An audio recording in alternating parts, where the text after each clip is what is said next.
এই যে দাদা এক বৌদি এসেছেন, অনেক দূর থেকে এসেছেন, সত্যি অনেক লোক আসছে, এটা দেখে কিন্তু আমার খুব ভালো লাগছে। এখন এনাদের পরিচয়টা নেব। দাদা আগে আপনার পরিচয়টা আমাদের দর্শকদের দিন। স্বপন ঘোষ, আমতা থানা থেকে এসেছি।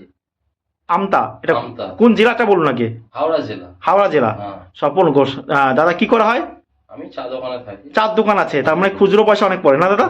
আর বৌদি একটু বলো পরিচয়টা দাও। আমি ফাল্গুনি ঘোষ। হ্যাঁ, আমি আমার হাজবেন্ডের সঙ্গে এসেছি। হাজবেন্ডের সঙ্গে এসেছে। দাদা বৌদির বাপের বাড়িটা কোন দিকে? বাগনান।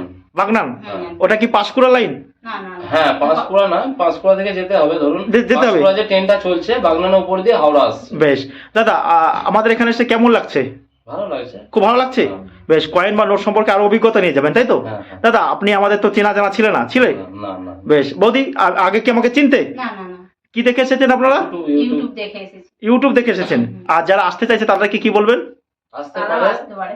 নির্ভয়ে আসবেন। নির্ভয় আসবেন। হ্যাঁ, কোনো বেশ, অসুবিধা আর নেই। এখান থেকে কয়েন বা নোট সম্পর্কে অনেক ধারণা নিয়ে যাবেন। হ্যাঁ। দাদা অনেকে আমাদের বলছে ফেক বা নকল, এই কথাগুলো বলছে, কমেন্টে লিখছে, জানেন? হুম। এবার আপনারা একটু বলুন এটা কি, একটু না, বলুন। এটা ফেক নয়, আমি বিশ্বাস করে এখানে এসেছি, আমার তো অসুবিধা হয় না, আপনারাও আসলে অসুবিধা হবে না। আর আপনি না, অনেক মানুষ তো এসেছে, হ্যাঁ, প্রচুর লোক কিন্তু আমি আছে। দেখেই এসেছি। আমি যদি এই দাদাকে ভিডিওতে বারবার বারবার দেখাতাম, এটা ফেক হতো। ফেক হতো। একবার বলতাম রামপুরহাট, একবার বলতাম হ্যাঁ, কলকাতা হাওড়া। হ্যাঁ, হ্যাঁ। দাদা আমার তো একটা মানুষকে একবারই দেখাচ্ছি, বারবার তো দেখাচ্ছি না। না, না, না। প্রচুর মানুষ আমাদের কাছে আসছে। বৌদি আমাদের ভিডিওটা কে আগে দেখেছিল? দাদা দেখেছে। দাদা দেখেছে? হুম, হুম। আর বাড়ি থেকে কেউ বারণ করেনি তো আসতে? না না না না না না। না। বারণ করেনি তো? না। দেখো এই ভিডিওটা কিন্তু বেঙ্গলি ভাই প্রকাশের চ্যানেল থেকে কিন্তু প্রচুর লোক দেখবে, অনেক লোক কিন্তু এই ভিডিওটা দেখবে। আমি বৌদিদের পাশে বসে ইন্টারভিউ নিতে পারতাম, তা দেখুন দাদার বৌদি যখন এসেছে আমি আর পাশে যাইনি, ওনাদের দুজনকে ইন্টারভিউ নিচ্ছি, সঙ্গে করে পুরোনো কয়েন বা নোট নিয়ে এসছেন। হ্যাঁ, হ্যাঁ। yes। আচ্ছা দাদা, আমরা কি কোনো প্রকার রেজিস্ট্রেশন ফি চাইছি? না না, না না। রেজিস্ট্রেশন চাই তো? আর কোথাও কি রেজিস্ট্রেশন ফি দিয়েছেন? না না জানি তো। না, তা কয়েন বা নোট বিক্রি করার জন্য রেজিস্ট্রেশন ফির কি প্রয়োজন আছে? সেটা তো আমি ঠিক জানি না। না, টাকা দেওয়ার কি প্রয়োজন আছে? না, না না না। সেটাই বলছি, তুমি যখন তুমি কয়েন বিক্রি করবে 10 টাকা, তুমি কি আমাকে 5 টাকা দেবে? না, না, না। প্রয়োজন নেই তো। না। সেটাই বলছি যে রেজিস্ট্রেশন ফি দেওয়া দরকার। আর যারা লক্ষ লক্ষ টাকা দাম দেখাচ্ছে নোট বা কয়েনের, সেটা কি ঠিক বা বেঠিক বলুন তো? ওটা ঠিক নয়, তবে ওটা যদি বাড়িতে এসে আমাকে টাকা দেয় তবেই না বিশ্বাস করবো। হ্যাঁ হ্যাঁ, কিন্তু বাড়িতে নয়তো এসে কিভাবে বিশ্বাস করবো? না বিশ্বাস করবো। যাক বৌদি, তুমি আর কিছু বলবে? একটু বলো আমাদের দর্শকদের তোমার মনের কথা, যেটা মনে হয় এটা। কি বলবো, দাদার সঙ্গে এলাম, এসে দেখলাম এখানে মানে এটা তো কোনো ফেক নয়। আমি ভাবছিলাম মনে মনে যে হয়তো ফেকও হতে পারবে, ওকে বলছিলাম। তারপর হ্যাঁ। বললাম যে না, চলো তো চলে যাই দুজনে, যে দেখি যা ভাগ্যে আছে তাই হবে। যা ভাগ্য আছে তাই। হ্যাঁ। বৌদি ফেক মনে হচ্ছিল কেন? মানে মানে না, না, মানে অনেক একবার অনেক কিছু অনেকটা দেখছি তো। দেখেছি তো, অনেক মানে দেখেছি সেরকম। একজন যেমন একবার বাড়িতে এসেছিল, সে বলেছিল যে দাদা আপনি আমাকে টাকাটা দিয়ে দিন, আপনাকে আমি টাকা বাড়িতে পৌঁছে দেবো। না না না না। তাহলে এতটা দূর তো একটু মনটা কিন্তু বোধ হচ্ছিল। তারপরে বললাম ভাগ্যে যা আছে তাই হবে, বেরিয়ে চলে যায় দুজনে। বেশ, আপনারা ভরসা করে আমার কাছে এসেছেন, এর জন্য বেঙ্গলি বয় প্রকাশের টিমের পক্ষ থেকে আপনাদেরকে অসংখ্য ধন্যবাদ। সত্যি খুব ভালো লাগছে, বাংলার মানুষ আমাদেরকে বিশ্বাস করছে, আর আমরাও বাংলার মানুষকে বিশ্বাস করছি। আপনারা এখান থেকে যদি 5,000 টাকার কয়েন বিক্রি করে যান, বা 2,000 টাকা 200 টাকারও বিক্রি করে যান, এক হাতে ক্যাশ পাবেন, এক হাতে নগদ নগদ নিয়ে, তাই না? ওই বাড়ি যাবেন, চলে যান, দিয়ে যান, এসব কোনো গল্প হবে না এখানে, কোনো সব কোনো গল্প হবে না। আপনি 10 টাকার কয়েন বিক্রি করছেন, একটা কয়েন মনে করুন 10 টাকায়, সেই 10 টাকাটা আপনি পাবেন।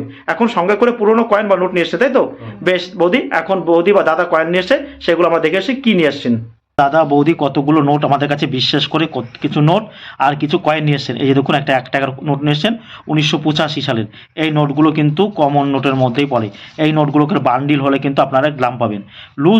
লুজ 1 টাকার নোট কিন্তু দাম নেই, এটা কিন্তু কখনোই দাম হবে না, কারণ এটা 1985। এই নোটগুলো প্রচুর পরিমাণে পাওয়া যায়। এই নোটটা একটু সামান্যতম দাম হতে পারে। এখন বুঝলেন, নোটের বাজার কিন্তু এখন খুব খারাপ চলছে। এই একটা নোট দেখতে পাচ্ছি আমরা, মহাত্মা গান্ধীর নামে। তো দেখুন, এই যে 1 টাকার একটা নোট দেখতে পাচ্ছি, এই যে মহাত্মা গান্ধীর সাল রয়েছে 1948 সালের। এই যে দেখুন, আইজি প্যাটেলের একটা সিগনেচার করা নোট। হ্যাঁ, আইজি প্যাটেলের সিগনেচার করা 1 টাকার নোট। তারপরে আরেকটা নোট দেখতে পাচ্ছি আমরা 1957, নোটটার একটু কন্ডিশন খারাপ। এই যে দেখুন, 1 রুপি এলকে ঝাড় নোট, কিন্তু বান্ডিল ভালো দাম, অনেক দাম কিন্তু এলকে ঝাড় নোট। এই দেখুন 1 রুপি, এটা 1957 সালটা দেখতে পাচ্ছেন, এই যে সাল। সব ধরনের নোট বা কয়েন কিন্তু মনে হয়। তারপর তা সত্ত্বেও কয়েকটা 5 টাকার নোট আমরা দেখতে পাচ্ছি। এই যে একটা 5 টাকার নোট আমরা দেখতে পাচ্ছি। এই দেখুন, এটা হচ্ছে পিসি ভট্টাচার্য, পিসি ভট্টাচার্যের সিগনেচার। পিসি ভট্টাচার্য ছিলেন ভারতীয় রিজার্ভ ব্যাংকের গভর্নর। এই যে দেখুন এখানে কটা হরিণ রয়েছে, এখানে 3টে হরিণ রয়েছে, 3টে, আপনারা ভালো করে দেখুন এখানে 3টে কিন্তু হরিণ রয়েছে। এটা পিসি ভট্টাচার্যের 5 টাকার নোট। তারপরে যে রয়েছে এই যে দেখুন এই যে একটা রয়েছে আমাদের কাছে 3টে হরিণেরই একই গভর্নর। এই হচ্ছে বি রমা রাও। এটা কিন্তু দেখুন বি রমা রাওর সিগনেচার করা কিন্তু নোট, বি রমা রাওর সিগনেচার করা কিন্তু 5 টাকার নোট। এই ধরনের নোট থাকলে আপনারা আমাদের কাছে নিয়ে আসতে পারেন। তারপরে আরেকটা নোট আবার রয়েছে একই কন্ডিশনে, এটাও কার দেখি, এটা বি রমা রাও সিগনেচার করা। বি রমা রাও এই যে দেখতে পাচ্ছেন সিগনেচার করা, এই যে পাশে বি রমা রাও ছিলেন গভর্নর। এটাও কিন্তু 5 টাকার নোট, একই কিন্তু 3টে হরিণ। এই দেখুন এই ধরনের নোট কিন্তু কমন নোট, এই ধরনের নোট কিন্তু আপনারা নিয়ে আসবেন, ঠিক আছে। কিন্তু এই ধরনের নোট কীভাবে নিয়ে আসবেন দেখুন, এই ধরনের নোটে যদি 9999 একই সংখ্যা থাকে, বা 786 786 বা 111 থাকে, তখন এটা নোট 20 টাকা, 10 টাকা, 30 টাকা, 50 টাকা বিক্রি হতে পারে, 100 টাকা। তো আপনি বেশি দাম ভাববেন না, এগুলো কিন্তু কমন নোট। কারণ সালটা দেখুন, এই দেখুন সালটা একটু দেখে নিন, 2015 সাল, তার মানে সেদিনকার নোট, বেশি দিন নয়। আর এই জন্য দেখতে সাগর সম্রাট, সাগর বিকাশ। তারপরে দাদা কতগুলো কয়েন নিয়ে এসছেন দেখুন, কতগুলো কয়েন নিচ্ছেন। এই ধরনের 10 টাকার কয়েন কিন্তু চলবে না। 10 টাকা কয়েনের মধ্যে কোনগুলো চলবে, আবার একটা কথা বলছি ভালো করে শুনবেন।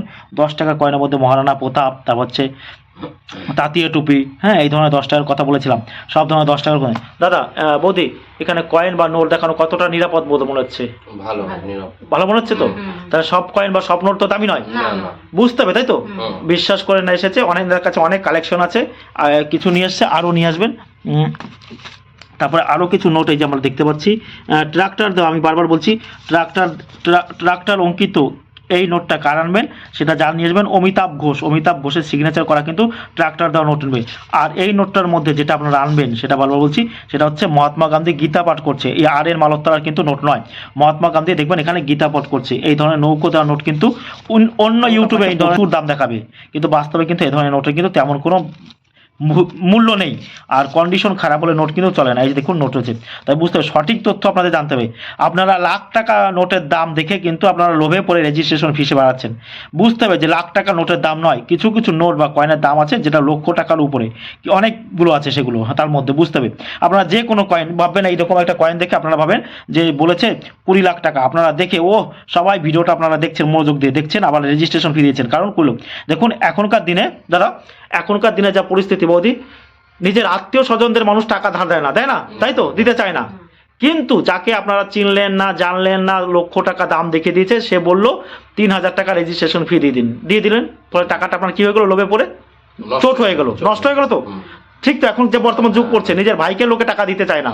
তাই বলছি রেজিস্ট্রেশন ফি কোনো প্রকারই কাউকে দেবেন না, আপনার নোটের দাম কিন্তু অনেক। তারপরে এই ধরনের আরও কিছু কয়েন এসে দেখুন, এই ধরনের কয়েন ভালো করে বুঝতে পারেন, এই ধরনের কয়েনের মধ্যে কোনগুলো ওনটা এসেছে আমাদের কাছে একটা স্বচ্ছ ধারণা বা আইডিয়া নিয়ে যাবে, তাই তো? কয়েন বা নোট সম্পর্কে ভালো করে বুঝতে হবে। এই দেখুন এই ধরনের অন্য ভিডিওতে দেখতে পারেন এই কয়েনের মধ্যে কি কোন কয়েনগুলো আমি বলেছিলাম, এটা কিন্তু কমন কয়েনের মধ্যে পড়ে, হ্যাঁ, এগুলো কমন কয়েনের মধ্যে পড়ে। আপনারা ভাববেন যে এই ধরনের কয়েন কিন্তু প্রচুর দাম, না, দাম নয়। তারপরে আবার দেখি এই ধরনের কয়েন এসে, এই যে দেখুন নিকেলের কয়েন কিন্তু এইগুলো নিকেল। এই কয়েনের মধ্যে কোনগুলো দামি সেগুলো কিন্তু আমি বলেছিলাম আমার একটা ভিডিওতে, ঠিক আছে? সেগুলো লক্ষ্য করবেন, এইগুলো কিন্তু কমনের মধ্যে পড়ে। কমন মানে সাধারণ। তারপরে অনেকে বলবেন, অনেক ভিডিওতে আপনি দেখবেন যে এরকম 2 টাকার নোট থাকলে, 2 টাকার কয়েন থাকলে আমি কত টাকা পাবো। এই ধরনের 2 টাকার কয়েন কিন্তু সম্পূর্ণ কমন, এর কোনো বাস্তব যদি আপনারা প্রচুর বলে থাকে কেউ, সেটা কিন্তু মিথ্যে। মনে রাখবেন, ফেক ভিডিও থেকে কিন্তু আপনারা সবসময় দূরে থাকবেন। ফেক ভিডিও কিন্তু আপনাদের আর্থিক লোকসান করতে পারে। তারপরে এছাড়াও কতগুলো যে 25 পয়সা, আরও 50 পয়সার কয়েন দেখতে পাচ্ছি। 25 পয়সার মধ্যে আমরা বলেছিলাম 1993 গন্ডা রাখা, তাই তো দাদা, মনে আছে? গন্ডা রাখা 1993 হায়দ্রাবাদ মিন্ট হলে, সেই কয়েনটা কিন্তু আজকের বাজারে খুব দাম। তারপরে আরও কিছু কয়েন আমরা দেখতে পাচ্ছি, এই যে দেখুন আরও কিছু কয়েন আমরা নিয়ে এসেছি দাদা। এই দেখুন নেতাজির একটা কয়েন নিয়ে এসেছিল, কোথা থেকে? ধনিয়াখালী থেকে এক দাদা নিয়ে এসেছিল, রমেন্দ্রনাথ পাল, 1996, তাই তো? সেটা কিন্তু ভালো দামে বিক্রি করেছিল, 4800 টাকায়। 5000, 6000, 7000, 8000, 10,000 টাকাও আপনারা পেতে পারবেন, কন্ডিশন যদি ভালো হয়। তাই বলছি 1997 নেতাজির কিন্তু কমন কয়েন এ প্রচুর পরিমাণে পাওয়া যায়। কারণ কমন মানে কি, যেটা লক্ষ লক্ষ কোটি কোটি যদি পান, তার মধ্যে দেখুন 1 লক্ষের মধ্যে যদি 1996 যদি একটা পান, সেটা কিন্তু দামি। আর 1997 সুভাষচন্দ্র বোসের প্রচুর কয়েন আছে, যে আসে সেই তার কাছেই আছে। তা হচ্ছে সব ধরনের কয়েন কিন্তু মূল্যবান। তারপরে যে আর একটা দেখতে পাচ্ছি, এই যে দেখুন অনেকে নিয়ে এসছে, এই যে স্মল ফ্যামিলি, হ্যাপি ফ্যামিলি, এই ধরনের কয়েনও কিন্তু অনেকে নিয়ে এসছেন। এগুলো সুখিয়া পরিবার, সুখিয়া অপার। এই যে দেখুন, এই কয়েনের মাধ্যমে ভারত সরকার দেখাতে চেয়েছে যে পরিবারে দুটো সন্তানের বেশি কেউ আপনারা নেবেন না। এই যে আরবিআই মানে ভারতীয় রিজার্ভ ব্যাংক এই ধরনের কয়েন। তারপরে এই যে এই ধরনের কয়েন আমরা দেখি, বর্ষা সিঁচিত খেতি 1988, রেইনফেড ফার্মিং, এফএও। এফএও মানে ফার্মার অ্যান্ড এগ্রিকালচার অর্গানাইজেশন। এই যে দেখুন, একটা মহিলা ওম্যান হাতে সানফ্লাওয়ার ধরে রয়েছে এবং বৃষ্টি পড়ছে, যে একটা গরু। এই ধরনের কয়েনও কিন্তু প্রচুর পরিমাণে পাওয়া যায়। বুঝতে হবে কোন কোন কয়েন দামি সে সম্পর্কে একজন দাদা এসেছেন একটা আইডিয়া বা ধারণা নিতে পারেন, তাই তো। আর এছাড়াও আমি বলেছিলাম গান্ধী পরিবারের কয়েন। গান্ধী পরিবারের কয়েন কিন্তু মূল্যহীন, এদের কয়েন একমাত্র মিউল ছাড়া, কিন্তু মিউল হলে দাম হয়। মিউলটা কি আমি বুঝিয়ে দিয়েছি একটা ভিডিওতে, আবার দাদা বৌদিদের আমি মিউল সম্পর্কে ধারণা দিয়ে দেবো। এখন দেখি ওনারা কী কী নিয়ে এসছে, সেগুলো দাম নির্ণয় করা হবে।